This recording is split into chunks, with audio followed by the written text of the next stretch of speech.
Hola. Hay temas que simplemente como que nos acompañan siempre, ¿no? Figuras como los ángeles y los demonios, bueno, están por todas partes. En el arte, la literatura, las películas y también, claro, en conversaciones más profundas sobre qué es el bien, qué es el mal. Es una fascinación que, la verdad, no parece pasar de moda. Definitivamente. Hoy vamos a hacer una exploración bastante detallada sobre estas figuras, pero desde una mirada más bien teológica e histórica. Tenemos un material fuente que se mete de lleno a analizar qué son, cuál se supone que es su función y también cómo ha ido cambiando la forma de entenderlos, ¿no? A lo largo del tiempo. Ajá. La idea es tratar de comprenderlos desde, bueno, desde lo que dicen los textos bíblicos, lo que ha dicho la teología y cómo se han visto históricamente. Básicamente, queremos entender qué nos dice este material que tenemos sobre de dónde vienen y qué papel juegan. Sí, o desentrañar un poco eso. Así que, bueno, preparémonos para sumergirnos en esto, porque como veremos, no estamos hablando simplemente de personajes, digamos, de fantasía tipo Hollywood. No, para nada. Son conceptos con unas raíces teológicas e históricas muy, muy profundas. Y complejas. Exacto. Y un punto de partida clave, según el material que revisamos, es entenderlos como seres creados por Dios. La teología tradicional, fíjate, hace una distinción fundamental desde el principio. A ver, Están los espíritus que sirven a Dios, los ángeles, y los que se rebelaron o, bueno, cayeron, conocidos como demonios. No son, digamos, dos fuerzas iguales en oposición desde el inicio de todo, ¿eh? Eso es importante. perfecto. Empecemos por ahí entonces, por la base. La perspectiva bíblica y teológica sobre su origen, su naturaleza. Una idea central que aparece en el material es que tanto ángeles como demonios son, bueno, seres espirituales creados por Dios. Ajá. Y un detalle interesante. Se afirma que fueron creados antes que el mundo físico y que los seres humanos. Sí, eso es lo que se sostiene. El texto nos da algunas referencias bíblicas para apoyar esto. Por ejemplo, Colosenses 1:16. Claro, que dice que en Cristo fueron creadas todas las cosas, las que hay en los cielos y las que hay en la tierra, visibles e invisibles. Y menciona tronos, dominios, principados, potestades. Exacto, categorías de seres espirituales.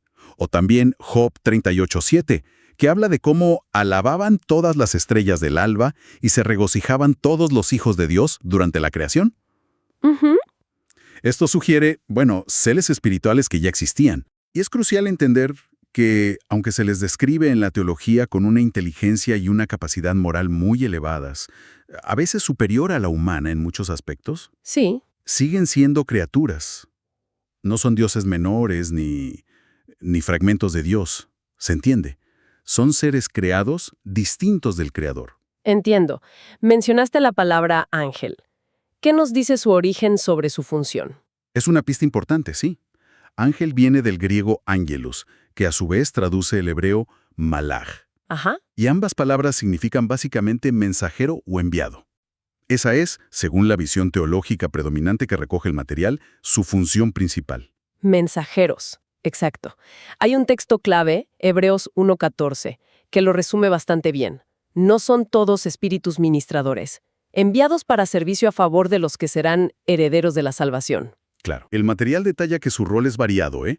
Servir y proteger a los creyentes, ejecutar juicios divinos en momentos específicos y actuar como intermediarios o asistentes en eventos cruciales de la historia sagrada, tanto en el Antiguo Testamento con Israel como, bueno, en la vida de Jesús. Hay ejemplos de eso, ¿no? Sí, hay una referencia interesante en Mateo 26:53, donde Jesús dice que podría pedir al Padre y recibiría más de 12 legiones de ángeles. ¡Wow! Esto subraya su poder y su disponibilidad al servicio divino, ¿ves? Entendido. Son mensajeros, servidores, pero no todos se quedaron en ese papel. Ahí está el punto. Aquí es donde entra la figura del demonio, ¿verdad? El material los presenta como ángeles caídos, ángeles que se rebelaron. Así es, la narrativa teológica que se reconstruye, digamos, a partir de diversas referencias bíblicas, sugiere que una parte de estos seres angélicos, liderados por una figura preeminente conocida como Satanás, Satanás. a quien la tradición a veces identifica con un nombre original como Lucifer, que significa portador de luz. Bueno, este grupo eligió rebelarse contra Dios. ¿Y cuál fue el motivo de esa rebelión? Según esta visión, ¿qué dice el material? El material apunta consistentemente al orgullo. a la soberbia. El orgullo. Sí, un deseo de ser independientes de Dios, quizá de ser como Él. Rechazaron su lugar y su función asignados en la creación. Textos como 2 de Pedro 2:4 hablan de ángeles que pecaron y fueron confinados, y Judas 1:6 menciona a ángeles que no guardaron su dignidad, sino que abandonaron su propia morada. Entiendo. Son como piezas que la teología usa para construir esa narrativa de la caída. Y como resultado de esa caída, se convierten en lo que conocemos como demonios. Exactamente. Se volvieron hostiles a Dios, a sus planes y, bueno, a la humanidad también. Su propósito, desde esta perspectiva, se orienta hacia el engaño, la tentación, la destrucción. El texto de Primera de Pedro 5.8 es muy gráfico, ¿no? Advierte que el diablo, como león rugiente, anda alrededor buscando a quien devorar. Suena bastante intenso. Lo es. Pero aquí hay una aclaración teológica fundamental que el material subraya mucho, para evitar malentendidos. ¿Cuál sería? Es fácil caer en la idea de un dualismo, ¿viste? Como si hubiera dos dioses, uno bueno y uno malo, en una lucha eterna de igual a igual. Ah, claro. La teología cristiana clásica rechaza esto enfáticamente. Satanás, por poderoso que se le considere, es una criatura. Una criatura. Sí, su poder es real, destructivo, sí, pero siempre limitado y supeditado en última instancia a la soberanía de Dios. No es un antidios. Ese punto sobre el poder limitado parece crucial entonces. Es fundamental. ¿Hay otros textos bíblicos que refuercen esta idea de la rebelión y la caída angélica? Sí, el material menciona varios. Mateo 25:41, por ejemplo, habla del fuego eterno preparado para el diablo y sus ángeles. Eso sugiere una colectividad y un destino común ligado a esa rebelión. Ajá. También está esa imagen tan potente en Lucas 10:18, donde Jesús afirma: «Yo veía a Satanás caer del cielo como un rayo». Impactante. Interpretado a menudo como una visión de su derrota o su caída original. Y por supuesto la historia de Génesis 3, con la serpiente tentando a Adán y Eva. La serpiente. Aunque el texto no nombra explícitamente a Satanás ahí, la tradición posterior mayoritariamente identificó a la serpiente con él. Lo ven como el instigador de la entrada del pecado en el mundo humano. Bien, hemos sentado las bases bíblicas y teológicas, me parece. Sí, el fundamento está ahí. Ahora exploremos un poco cómo evolucionó la comprensión de estas figuras a lo largo de la historia.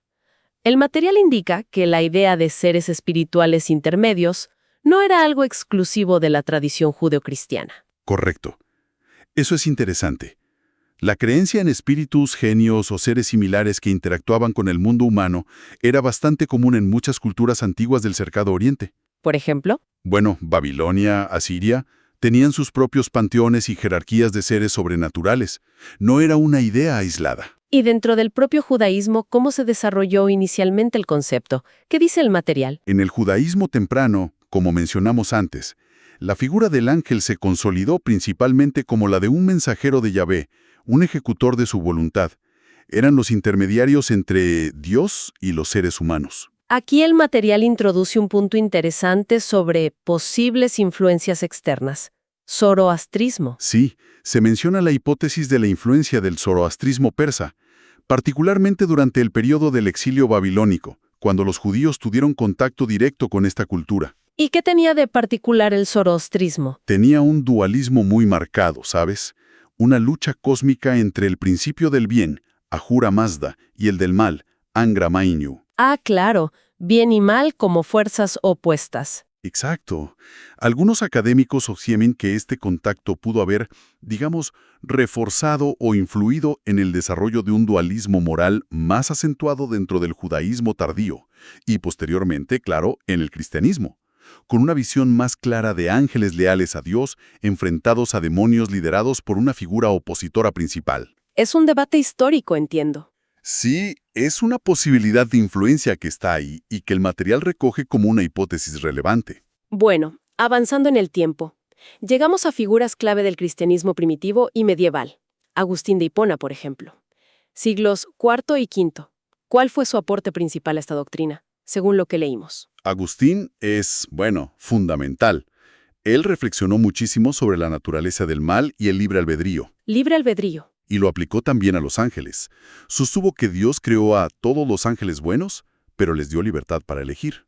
Ah, Aquellos que eligieron amar y servir a Dios, Bueno, se confirmaron en ese estado de bienaventuranza, pero otros, usando mal su libertad, eligieron apartarse de Dios, centrarse en sí mismos. Y ahí identifica la raíz del problema, ¿no? Exacto. Para Agustín, el pecado original de los ángeles que cayeron fue la superbia, el orgullo, La soberbia. el deseo de autoafirmación, de no depender de Dios, de ser como dioses ellos mismos. Esa elección, según Agustín, fue definitiva y los convirtió en demonios. ¡Qué fuerte! Su visión sobre el libre albedrío y el orgullo como origen del mal angélico fue tremendamente influyente, marcó mucho el pensamiento posterior. Luego, el material nos habla de una figura posterior, Pseudo Dionisio Areopagita, del siglo VI, conocido por su jerarquía angélica. Esto suena casi a, no sé, un organigrama celestial. Sí, tal cual. Y lo fascinante de esta jerarquía de Pseudo Dionisio no es solo la clasificación en sí, sino cómo reflejaba y reforzaba una visión del universo totalmente ordenada. Ordenada. Casi como una gran cadena del ser, ¿viste? Todo, desde el serafín más alto hasta el humano, tenía un lugar y un propósito definidos por su proximidad a la fuente divina. ¡Increíble! Organizó los ángeles en 3 tríadas, cada una con 3 coros, 9 coros en total. ¿Puedes detallar un poco esa estructura? Suena compleja. Claro, a ver. La primera tríada, la más cercana a Dios, más contemplativa. Serafines, asociados al fuego purificador del amor divino. Serafines. Querubines, ligados al conocimiento y la sabiduría. Y tronos, que contemplan la justicia divina. Ok, esa es la primera. La segunda tríada, más relacionada con el gobierno cósmico. Dominaciones, que ordenan las tareas de los ángeles inferiores. Dominaciones. Virtudes que otorgan gracia y valor para obrar milagros. Y potestades, que controlan el orden del cosmos y, ojo, refrenan el poder del mal. Interesante ese punto. ¿Y la tercera? La tercera tríada es la más involucrada, digamos, con el mundo humano. Principados, que guían naciones y pueblos. Principados. Arcángeles, que son mensajeros de decretos divinos importantes. Y finalmente, los ángeles, que serían los mensajeros y guardianes más directos de los individuos.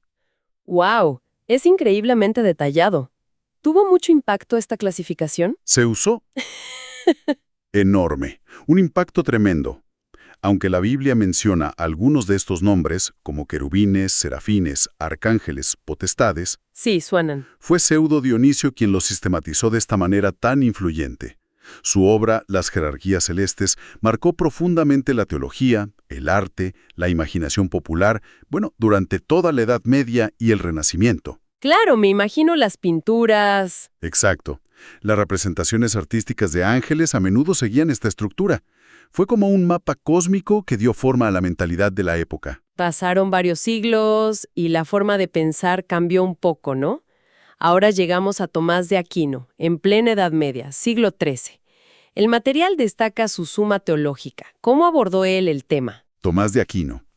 Él retomó estas ideas, pero con un enfoque mucho más filosófico y sistemático. Filosófico. Sí, usando las herramientas de la filosofía aristotélica, que era, digamos, la vanguardia intelectual de su tiempo.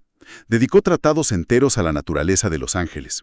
Lo que hizo Aquino fue fascinante. Usó la filosofía para argumentar que los ángeles eran sustancias intelectuales separadas o formas subsistentes. Eso suena complejo. El lenguaje más sencillo. Seres de puro intelecto, sin cuerpo físico, sin materia alguna, mentes puras con voluntad. Ah, ok. Intelecto puro. Argumentó que su conocimiento era superior al humano, más intuitivo, no discursivo como el nuestro, y que poseían libre albedrío. ¿Y sobre los demonios? ¿Siguió la línea de Agustín del orgullo? Sí, en eso coincidió. Reafirmó que su caída se debió al pecado de orgullo, a una elección libre contra Dios, y desarrolló la idea de su función como tentadores, buscando apartar a los humanos del bien. Pero, y aquí volvemos a ese tema recurrente, siempre enfatizó que su poder está limitado por la permisión divina. Limitado de nuevo. Siempre. No pueden forzar la voluntad humana directamente, solo tentar o influir. Dios en su providencia permite su acción, pero siempre dentro de ciertos límites y con un propósito mayor, según Aquino. Entonces, vemos un patrón aquí claro. Desde Agustín hasta Aquino, a pesar de las diferencias de enfoque, la idea central se mantiene. Sí, ángeles como servidores leales, demonios como rebeldes caídos por orgullo, con poder limitado, todo bajo la soberanía de Dios. Esa línea se mantiene bastante firme. ¿Qué pasó con la Reforma Protestante? El material menciona a Juan Calvino. Siglo XVI. Calvino continuó en gran medida esta línea, pero con su propio énfasis, claro. Puso mucho acento en el rol de los ángeles como instrumentos activos de la providencia de Dios en el mundo. ¿Cómo así? Son nuestros guardianes, nos protegen, ejecutan los planes divinos e incluso intervienen en asuntos terrenales. Son como la mano visible de la providencia invisible de Dios, para Calvino. Entiendo. ¿Y su visión sobre los demonios? También los veía como reales. Absolutamente. Los reconoció como una realidad muy seria y hostil. No minimizó su poder ni su intención de destruir la fe y la obra de Dios. O sea, la lucha espiritual era real para él. Muy real. Para Calvino, la vida cristiana es una lucha espiritual constante contra estas fuerzas.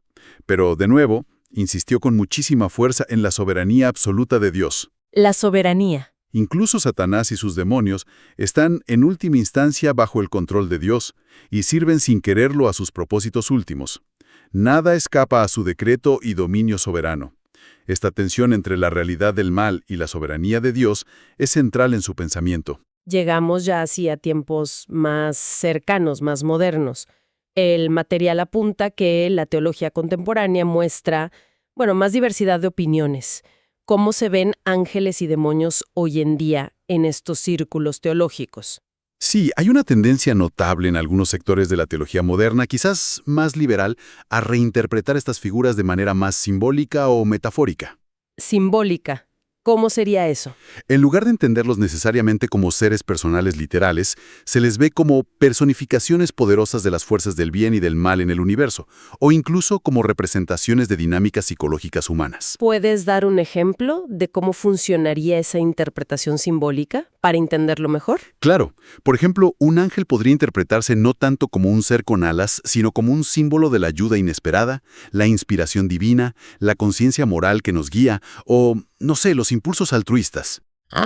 Y un demonio, por otro lado, podría verse como la personificación de las fuerzas destructivas en el mundo, injusticia, violencia, o las tentaciones, las adicciones, los patrones de pensamiento negativos que experimentamos internamente. Entiendo, es como darle un significado más existencial o psicológico. Exacto. Es una forma de mantener el lenguaje tradicional, que es muy potente, pero dándole un significado que resuene más con la mentalidad moderna, digamos. Interesante. Pero esa no es la única visión actual, ¿cierto?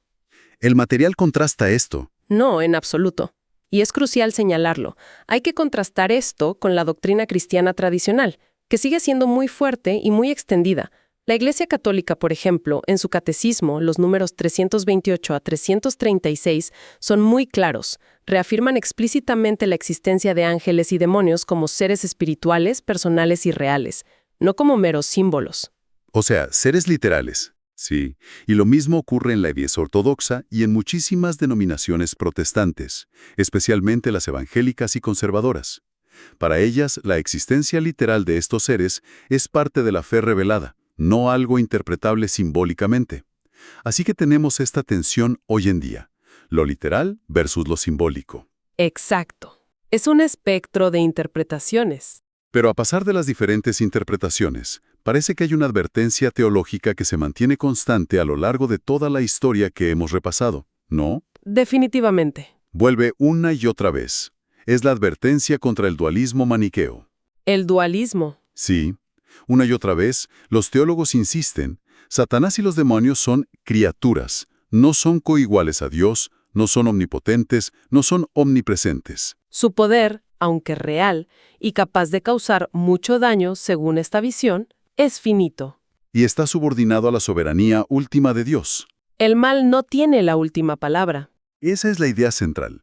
Ese es un pilar fundamental de la angelología y la demonología cristiana tradicional, más allá de las diferencias. Bien, creo que hemos cubierto bastante terreno. Fue un recorrido intenso. Sí, bastante completo. Si tuviéramos que resumir los puntos clave de esta exploración, basada en el material que teníamos, ¿cuáles serían?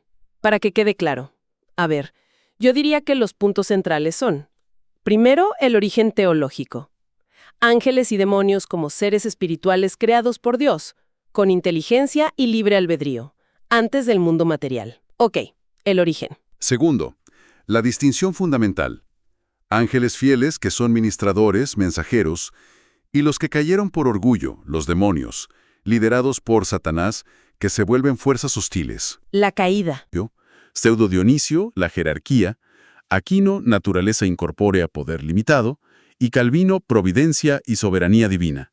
Las figuras clave. Y cuarto, la tensión contemporánea, entre quienes los ven como seres literales y personales y quienes prefieren una interpretación más simbólica o metafórica. Y a través de todo esto, esa idea persistente de la soberanía de Dios y el poder limitado del mal que mencionabas. Exactamente.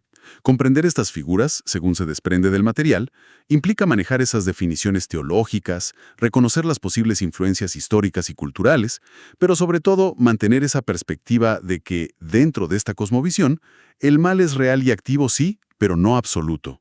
Está contenido dentro de un marco más amplio del poder y propósito divinos. Todo esto nos deja pensando, la verdad.